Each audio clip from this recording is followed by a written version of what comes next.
कबीर की पुकार, साध्वी ज्ञानानंद जी के विचार। क्या भैया, कबीर की पुकार किताब है, स्वामी ज्ञानानंद जी के विचार समाधान। एक प्रसिद्ध साहित्यकार ने एक कहानी लिखी है जिसमें आप लोगों को सुना रही हूँ। एक दिन एक निग्रो काला कलूटा व्यक्ति चर्च में प्रवेश करने के लिए आधी रात को चर्च की किवाड़ को खटखटाया। जब पादरी ने किवाड़ खोला तो देखा एक काला कलूटा निग्रो खड़ा है। पादरी घबरा गया। उसने सोचा यह काला कलूटा निग्रो है तो कोई ईसाई ही, लेकिन यह चर्च को तो गोरे लोगों के लिए है। इसमें केवल गोरी चमड़ी के लोग ही आ सकते हैं। मंदिरों में भी चमड़ी देखी जाती है कि ये ब्राह्मण की चमड़ी है या शूद्र की चमड़ी, ये काली चमड़ी है या गोरी चमड़ी, ये बैकवर्ड की चमड़ी है या फॉरवर्ड की चमड़ी। तो खैर पादरी बौखला गया और सोचा अब क्या करूं। अगर मैं इसे दो टूक कह दूं कि यह गोरों का चर्च है, इसमें काले लोग प्रवेश नहीं कर सकते, तो शायद निग्रो लोग विद्रोह कर दें। अंततः उसने एक उपाय सूझा। अपने सिर को खुजलाते हुए पादरी जी ने कहा, सुनो भैया, यह तो ठीक है कि तुम आधी रात में प्रभु का दर्शन करने आए हो, लेकिन चाहते क्या हो? निग्रो ने कहा, मैं कुछ नहीं चाहता, केवल द्वार से हट जाओ, मुझे प्रभु के चरणों तक पहुंचने दो, उनके चरणों में झुक जाने दो। पादरी ने कहा, तुम आए हो तो ठीक है, पर यीशु का दर्शन करना इतना आसान नहीं है। इसके लिए तो मन को शुद्ध और जीवन को पवित्र बनाना होता है, आत्मा को निर्विकार करना पड़ता है। जाओ, जब तुम इस तरह बन जाओ तब आना, तब तुम्हारे लिए चर्च का द्वार खुला रहेगा। पादरी ने सोचा यह चला जाएगा, उसके बाद न मेरी शर्त पूरी होगी न कभी लौट कर आएगा। निग्रो चला गया।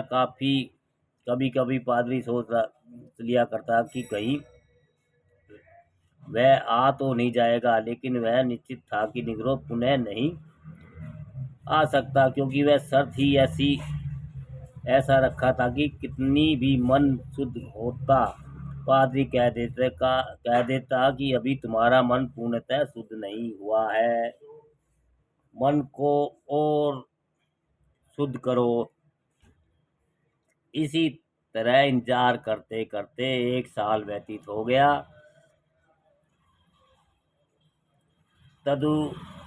तदुपरांत एक दिन सुबह सुबह पादरी महोदय ने चर्च का द्वार खोला तो देखा कि वही निग्रो चला आ रहा है। पादरी ने सोचा कहीं ऐसा ना हो कि वह समस्त चाल से चर्च में घुस आए। वह जल्दी से द्वार बंद करने की सोचने लगा, लेकिन निग्रो ने आंख उठाकर भी चर्च की ओर नहीं देखा। मस्त चाल से वह आगे बढ़ गया और चर्च को वह लांघ गया। निग्रो की चाल को देखकर ऐसा लग रहा था कि मानो कि कोई देवता चल रहा हो। उसकी आंखों को देखकर ऐसा लग रहा था जैसे किसी योगी की आंखें हो। उसके चेहरे पर विलक्षण ज्योति जल रही थी। वह धीर गंभीर शांत चाल से आगे बढ़ चला जा रहा था। पादरी को लगा कि निश्चित ही इतने शर्त पूरी कर ली है, फिर यह चर्च में क्यों नहीं आ रहा है। उसके अहं को ठेस लगी। वह तो सोच रहा था कि वह निग्रो पुनः आएगा तो उसे धक्के देकर कहूंगा कि चलो भागो यहाँ से, अभी तुम्हारा मन शुद्ध नहीं हुआ है, अभी तुम योग्य नहीं हुए हो। अहं की पुष्टि होते ही पादरी की, लेकिन जब पादरी ने देखा कि निग्रो सीधा आगे बढ़ जा रहा है तो वह बहुत परेशान हुआ। वह दौड़कर निग्रो के पास पहुंचा और पूछा, सुनो, तुम आए नहीं चर्च चर्च की ओर देखे भी नहीं, क्या बात है? क्या अब प्रभु यीशु के दर्शन की इच्छा नहीं है? निग्रो ने कहा, मैं क्या कहूँ, मैं 1 साल से एक ही लगन में जी रहा था कि अपने मन को शुद्ध करूँगा और मन चर्च में प्रवेश कर प्रभु को यीशु का दर्शन करूँगा, साक्षात उनके चरणों में अपने आप को निवेदित करूँगा। मैं रोता रहा, कलता रहा, रात को जागा, दिन को परेशान हुआ, सोए में भी सपना देखता कि कैसे अपने अंततः को शुद्ध करूं, कैसे अपने आप को चर्च के योग्य बनाऊं। और कल रात में मुझे लगने लगा कि अब मैं निर्विकार होता जा रहा हूं। मेरे अंततः से प्रार्थना के बोल फूट रहे हैं। मैंने सोचा कि कल प्रातः सुबह सुबह चर्च जाऊंगा और चर्च के अंदर प्रवेश करके प्रभु यीशु के दर्शन करूंगा, लेकिन रात में सब गड़बड़ हो गया। निग्रो ने कहा कि मैं मस्ती में चिंता मुक्त होकर सो रहा था। सोए में सपन देखा कि साक्षात भगवान प्रकट हो गए हैं और कह रहे हैं कि तू क्यों रोता है, क्यों प्रार्थना करता है, क्यों तड़पता रहता है, क्यों तुम्हारे दिल में को चैन नहीं है, बोल तू चाहता क्या है, उस इच्छा को मैं पूरी करूँगा।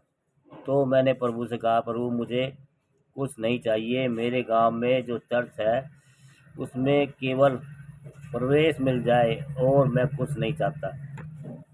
भगवान यह सुनकर उदास हो गए, उनका चेहरा मुरझा गया। उन्होंने कहा, कुछ दूसरी चीज तुम मांग लो, चर्च जाने में क्या रखा है? मैंने कहा, नहीं महाराज, मुझे कुछ भी नहीं चाहिए, बस मुझे चर्च में प्रवेश चाहिए। भगवान ने कहा, देखो, तुम कठिन चीज मांग रहे हो, इसके अतिरिक्त अन्य कुछ भी मांग लो। मैंने कहा, भगवान आप यह क्या कह रहे हो, इसमें कठिनाई क्या है? चर्च में प्रवेश करवाना आपके लिए कौन सी भारी बात है? भगवान ने कहा, मैं क्या कहूँ, मैं तो स्वयं ही चर्च से बाहर हूँ और जब से चर्च बना है तब से लगातार कोशिश कर रहा हूँ कि किसी तरह चर्च में प्रवेश कर जाऊँ, लेकिन वह पादरी मुझे भी प्रवेश करने नहीं देता।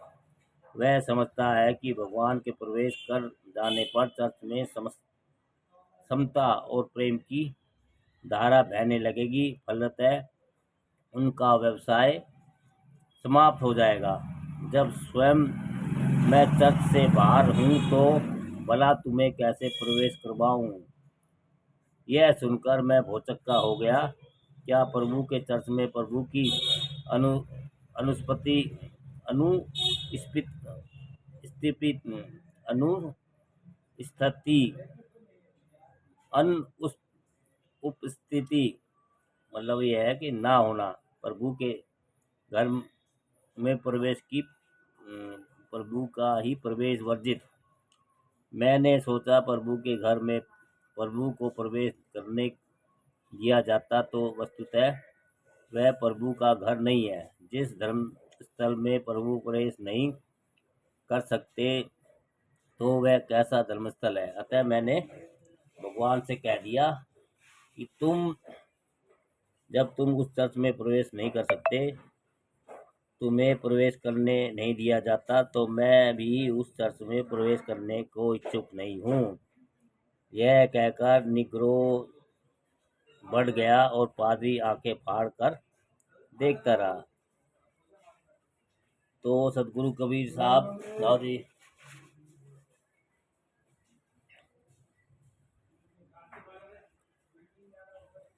देखता रहा तो सदगुरु कबीर साहब जरूर कह रहे हैं, पावन पूजे हरि मिले तो मैं पूजू पहाड़, ताते यह चक्की भली पीछ खाए संसार। के इस पद को क्यों कहा उन्होंने? क्या उन्हें मंदिर से नफरत है? क्या वे प्रतिमा पूजन को इतना अधिक बकवास समझते हैं? इसका खंडन करना पड़े। नहीं तो कण कण में भगवान को देख रहा है। जो जर्रे जर्रे में प्रभु को निहार रहा है वह मंदिर का खंडन नहीं करेगा, क्योंकि मंदिर में भी परमात्मा है। प्रतिमा का खंडन